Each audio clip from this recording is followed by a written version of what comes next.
Shabbat Shalom u'mevorach. Welcome, bruchim habayim, ladies and gentlemen. This week we'll be reading Parashat Shelach. And we know in the beginning of this week's parasha, HaKadosh Baruch Hu tells Moshe, if you want spies, send them to Eretz Yisrael, because the Jews were complaining to Moshe, let's see the land. How do we know we're going to conquer it? How strong are there? How's the nations over there?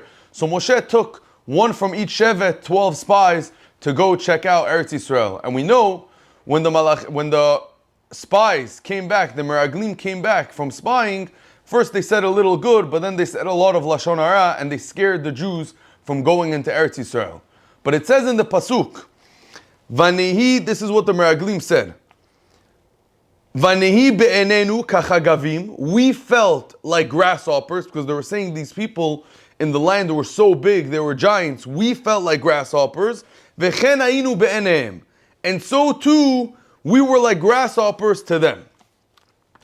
So the Gemara in Masechet Sotah says in Daf Lamed Hey, how did they know that the giants thought they were grasshoppers? So the Gemara explains that when they were sitting there, they heard the giants say that there's insects that look like human beings. So that's how they knew the giants thought that they're like grasshoppers. So the Sfat Emet says something very beautiful over here. He brings down a midrash that says, when the Meraglim said that we felt like grasshoppers, HaKadosh Baruch Hu forgave them. But when they said that in the giants' eyes we were grasshoppers, that's when Hashem punished them. Because HaKadosh Baruch Hu said, how do you know they thought you were grasshoppers? Maybe I made you look like angels, and the giants thought you were angels. Why are you saying grasshoppers?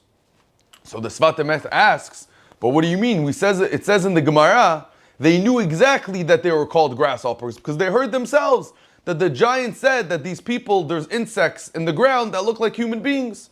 So why did they get punished? Why does the Midrash say they get punished from something they heard? So the Sfat Emet says something beautiful, that this is a lesson that we all can take and use in our daily lives.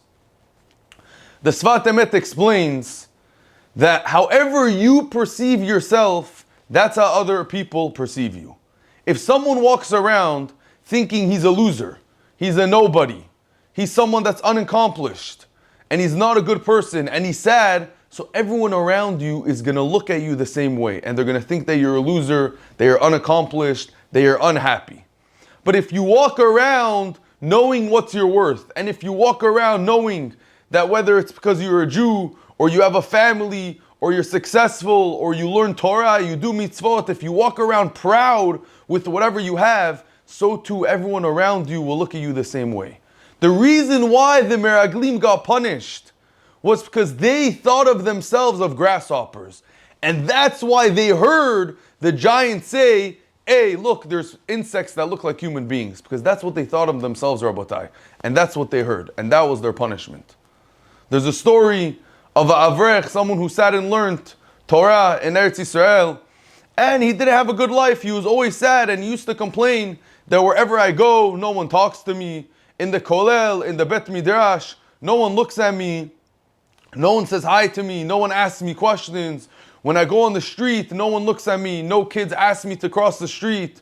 When I go into my apartment building, no one knows who I am. No one says hi. No one says bye. When I walk into my own house, no one really looks at me. I have a very unfortunate and not a really happening life. One day, he was passing by at the hat store, and they had a sale, so he walks in, and he decided, you know what, let me buy a new hat. He walks in, he checks, he looks, he finds the hat that looks perfect for him, and he says he's going to put it on. And he said, you know what, instead of taking both of my hats home, I'm going to leave my old hat here, I don't need it, and I'm going to take the new hat. He starts walking on the street, all of a sudden people are saying hi to him, little kids are asking him to help him to cross the street. He walks into the Kolel, where he learns, people are asking him questions, people are saying, how are you? How's your day? How's life? He walks into the apartment building, people are greeting him, opening the door for him. He walks home, people are looking at him, and he's so excited. And when he comes home to the people he knows, his family, and they tell him, like, why are you so happy? What's special? And he starts pointing at his hat, and they have no idea what he's talking about. He thinks he's a Meshigana. He starts pointing, he's like, look. He's like, what? Finally, he said, I got a brand new hat. And they looked at him and they said, I don't understand. What do you mean a brand new hat? You're wearing your same hat. What happened was he never took his new hat. He thought he was wearing his new hat. And because he thought he was wearing his new hat, his whole personality changed, his whole energy changed, and that's why everything was working good for him. Rabotai, this is a real lesson in life, that when you are proud of yourself and when you are happy, everyone around you feels the same energy. Unfortunately, today there's many tzarot, there's many things going around in the world, and there's many excuses. One might want to be sad, whether he's struggling financially, maybe family issues. There's many reasons that you could be struggling and you could be walking on the street, maybe a little down or a little sad. But if you do that, you're going to cause more harm to yourself, because people see, people feel the energy. People see if someone's happy, people see if someone's sad. The Meraglim, because they had such a negative outlook, and when they saw the beautiful land of Eretz Yisrael, they spoke about all the negative and all the bad things of Eretz Yisrael. They thought negative of themselves. And when they went to the giants, yeah, they were very small, but they thought they were like grasshoppers, and that's why the giants, that's what they heard. But if they would have had a positive outlook, and if they would have thought, no, maybe we're like angels, we're doing the commandment of Moshe, and we're traveling in Eretz Yisrael, maybe they would have heard something else. Today, especially in our days, we have to be proud, especially with Am Yisrael, especially with the world we're living in, with all the anti-Semitism and everything that's going on. We have to realize I'm a Jew. And just because I'm a Jew, you should be proud. Not maybe, yes, we should be proud with many of the success that we have, whether it's family, whether it's in business-wise or in the financial world. But what about that you're Jewish? What about that you have a family? What about that you have the Torah Kedosha? What about that you wake up in the morning and pray, that you put on tefillin, that you keep Shabbat? You have to walk around being a proud Jew, realizing how lucky we are to be part of this nation, especially with this week, with the things that are going on in the world. People are going to try to put us down, and people are trying to put us down every single day. People try to convince you you're a nobody, maybe we should be destroyed, so on and so forth. No, you have to tell them, Am Yisrael Chai.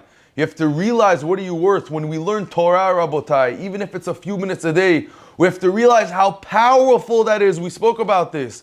How powerful it is when we're learning Torah. How powerful it is when we put on tefillin, when our family is keeping kasher, when our family is keeping Shabbat.